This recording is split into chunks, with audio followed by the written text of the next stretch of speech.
Hello అండి అందరికీ welcome back to my YouTube channel. So ఈరోజు మనం కారపొడి ఏ విధంగా చేసుకోవాలో చూడబోతున్నామండి. కర్రీస్ ఏమి తినాలని అనిపించకుండా ఉంటుంది కదా, సో అలాంటప్పుడు ఇలాగా వేడివేడి అన్నంలో కారపొడి వేసుకొని కాస్తంత నెయ్యి వేసుకొని తింటే చాలా బాగుంటుందండి. అయితే ఇది చాలా తక్కువ ఇంగ్రీడియంట్స్ తోటి ఎవరైనా సరే ఈజీగా చేయగలిగేలాగా ఉంటుంది ప్రాసెస్ అనేది.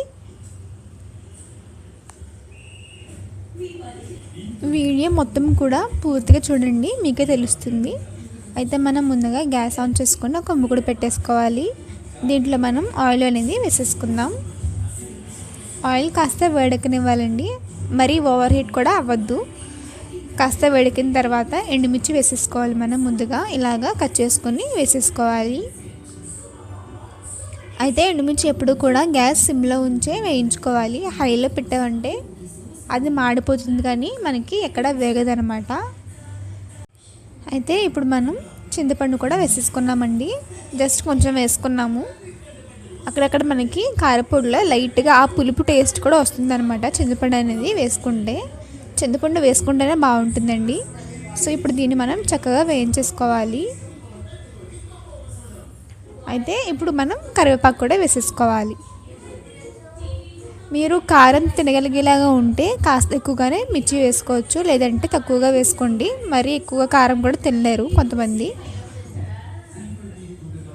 చూస్తున్నారు కదండి, అలాగా చక్కగా వేయించుకోవాలి. మరీ మాడిపోకూడదు, కొంచెం కలర్ అనేది వస్తుందన్నమాట. సో అలా వచ్చిన తర్వాత మనం వాటిని మిక్సీలోకి తీసేసుకొని కొంచెం చల్లారిన తర్వాత మిక్సీ పట్టుకోవాలి. మనకి మంచిగా పొడిలాగా అవుతుందన్నమాట. ఇప్పుడైతే మనం సేమ్ అదే కూడా అండి, దాంట్లో ఆయిల్ కూడా ఏమి వేయలేదు. మనం ముందుగా వేసుకున్నదే కాస్తంత ఉంది, అది సరిపోతుంది అనమాట. అయితే దాంట్లోకి ముందుగా కాస్తంత వెల్లుల్లిపాయలు వేసుకోవాలి. అలానే ధనియాలండి, మెయిన్ ధనియాలే మనకి. సో ధనియాలు కూడా వేసేసుకోవాలి. ధనియాలు కూడా వేసేసుకొని అంతా మనం చక్కగా వేయించుకోవాలండి. సేమ్ సిమ్లో ఉంచుకొని వేయించుకోవాలి. అలానే దీంట్లోకి కాస్తంత జీలకర్ర కూడా వేసుకోవాలండి. నేను జీలకర్ర అనేది డైరెక్ట్గా వేసేసుకున్నాము, మరి వీడియోలో సరిగ్గా కనిపించలేదు. సో ఇప్పుడు మనం దీన్ని చక్కగా మిక్సీ పట్టేసుకోవాలి. మనం ఎండుమిర్చి ముందుగానే మిక్సీ పట్టేసాము. సో ఇప్పుడు మిగిలింది కూడా పట్టేసుకుందాం. అలాగే దేనికి దానికి పట్టుకుంటే మనకి అంతా కూడా చక్కగా అవుతుందండి. అంతా ఒకేసారి అన్నా సరే కొన్నిసార్లు అవ్వదు కదా పొడి, సో అందుకని.